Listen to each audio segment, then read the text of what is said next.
point of where we are, and that vantage point is usually the criminal mind state. You look at the news, you look at the media, it's always depicting negative images of African American males, but what they don't include is our rich cultural history, which is representative of the kings of Africa before slavery even occurred, and then of course the presidency of Barack Obama, which in my opinion too is to me blatantly being disrespected. To me, a president has never been disrespected like President Obama is. So, you know, I just wanted to capture the essence of the moment and be able to talk about our experience in this diaspora in its entirety.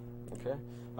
I watched the promo video for that on your website. I thought it was great. But I noticed there's a lot of outfit, wardrobe changes in there. What are the reasons for that?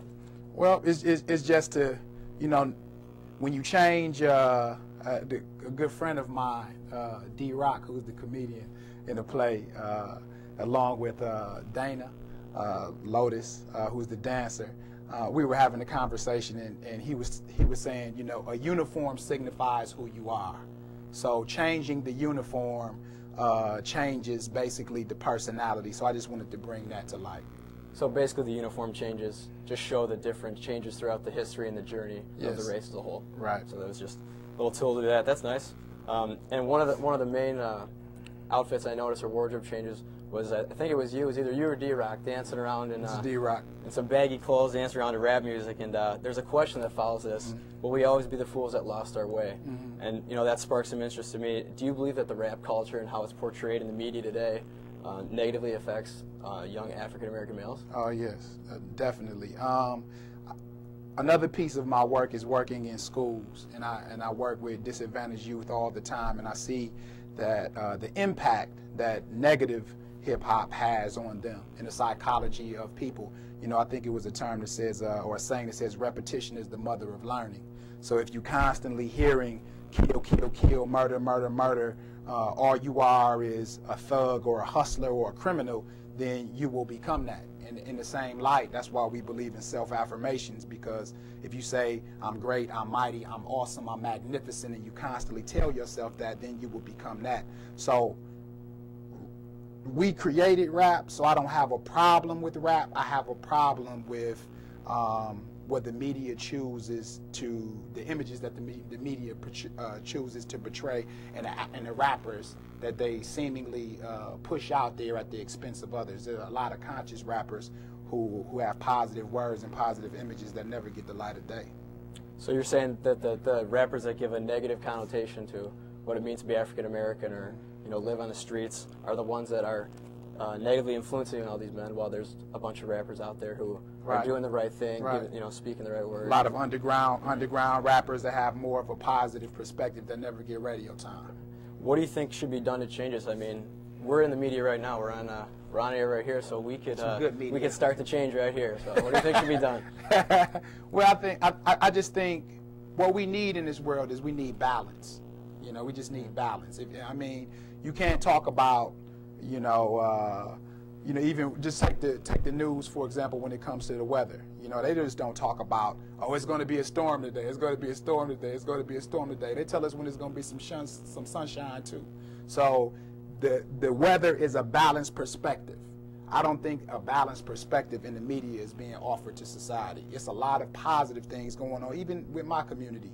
We throw nonviolent rallies, or you have youth all the time that are graduating, and there are no cameras to highlight the accomplishments. And at the same time, every time a murder occurs, you know, they rush into the murder scene and showing crying and tears and all of these things. We just need balance in this world to give people a healthy perspective of what really is going on. Definitely, definitely. With respect to the title of your performance tonight, what did it mean personally for you when Barack Obama was elected president? Well, it was a tremendous thing from this perspective, from a couple of different perspectives. Number one, when we were growing up, we were always told you could be anything, but in the back of our minds as minorities, oftentimes, we really felt anything but the president, right? So I think it kind of lifted a limitation or a barrier that mentally that we placed upon ourselves, that basically, if we go to school and we educate ourselves and we seek to empower ourselves, that we can accomplish any position.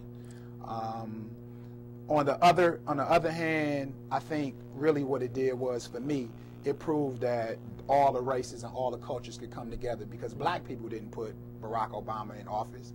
It were all races and all cultures had to come together to do that. So I think it was the best of us as humanity being represented. So it was a very good thing to me. All right, well, we're out of time for right now. We're going to go to a quick commercial break, a little PSA here, and then we'll come right back.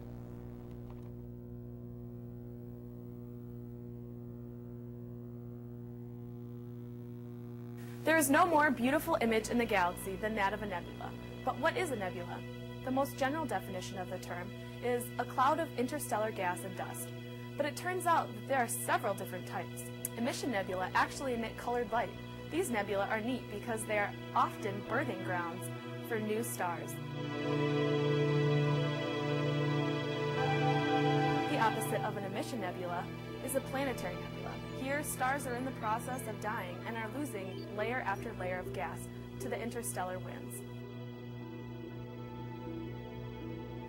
Even more dramatic are supernova remnants.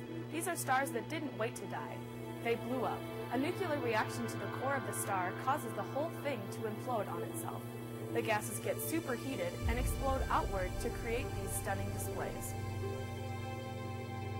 Reflection nebula are a completely different story. These formations are made up of dust clouds that are fine enough to reflect starlight. Perhaps the most striking nebula are dark nebulas. Dark nebula are clouds of dust and rock and interstellar junk that block the light behind them.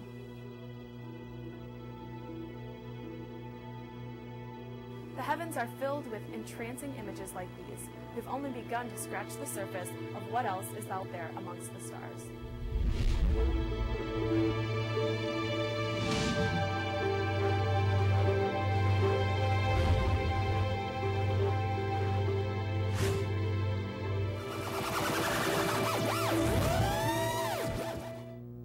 Welcome back to WMCM's Profile. I'm Drew White, and I'm here with Muhim Dyer.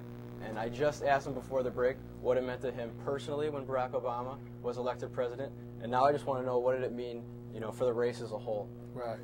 Well, I think I can't speak for the race, necessarily, per se. But I just think, on the one hand, it was a very positive thing from the perspective of, as a whole. Specifically thinking about the youth, I think we talked about that image before, that different perspective. Seeing somebody who looks like you, who walks like you, who talks like you, can have a profound impact on your mental capacity to accomplish things in life. So I think as a whole, to a certain extent, it made young children have greater aspirations for themselves. On the other hand, I think for a lot of the older generation that went through the civil rights movement, that went through the police beatings, that went through water hoses, that went through dogs being sicked on them, and who struggled, who were down south, and they had the experience personally of not being able to go into a hotel or not to drink from one kind of bubbler or another one. I think it was just fulfillment of all of their dreams, fulfillment of everything that they struggled for. So I think for different people, it meant different things. For some people, it didn't mean nothing. It didn't mean anything at all. Some people are just, okay, so what, we have a president, a black president, I'm not going to see him. He lives way in Washington, D.C. I'm struggling here. I still can't pay my rent. I still can't, I still have poor housing. I still, live around violent neighborhoods. So I think overall, while you can have representation in a higher post, I believe that people have to really come together and change their own circumstances, because it's only so much that one person can do. So basically, it's just like a self-fulfilling prophecy for the kids coming up, seeing that someone in the same race as them, when they've been discriminated against for so long, can be in the highest level, of power in America.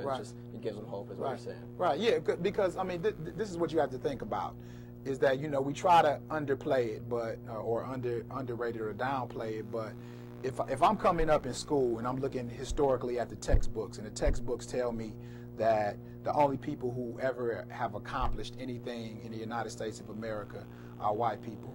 If I'm being taught that from day one, then if I'm not white, then my perspective of myself and my self-esteem might be very low. Whereas on the other end, if you get that perspective, then you might feel like, okay, I come from greatness, therefore I can be.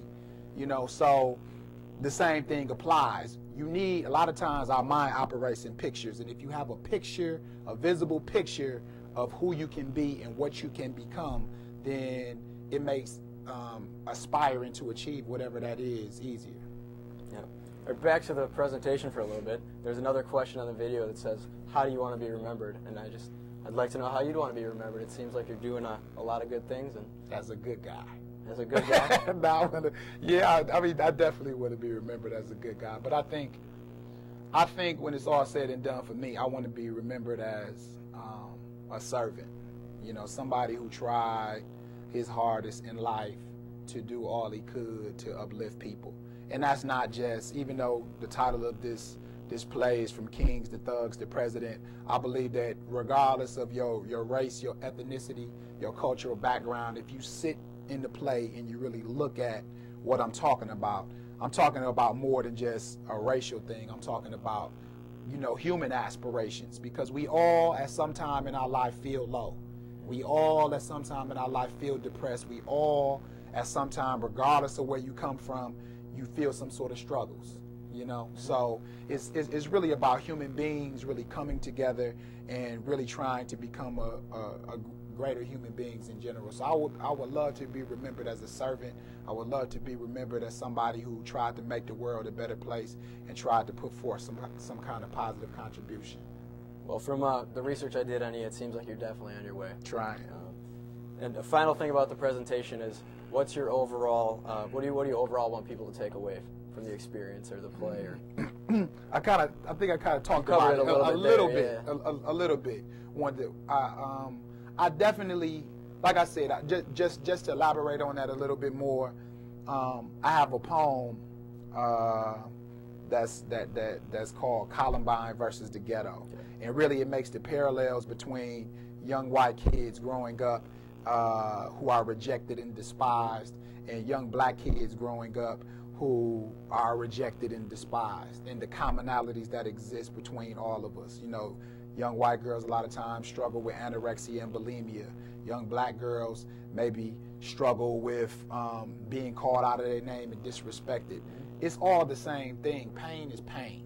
Okay. You know what I mean? Yeah. So I think I really want to get people to see that we are all human beings. Pain is pain, and we need to come together and try to overcome our pain and fulfill what society says. In the foundations of this country, it says life, liberty, and the pursuit of happiness. So I think that's all what we're striving for: life, liberty, and the pursuit of happiness. Would you mind reciting a little bit of that poem for us, or? I think that's going to probably be a little bit difficult, because I do some kind of tricky imagery. Okay, once again, that's all the time we have for today. This is Muhib Dyer, and he'll be at Valhalla tonight. His show is called From Kings to Thugs to Presidents, and that'll be at 7 o'clock, free admission. And one last thing is, tonight is voting night, so get out there and vote. Vote. Once again, thank you for being here. Thank you, sir, for having me. Yep.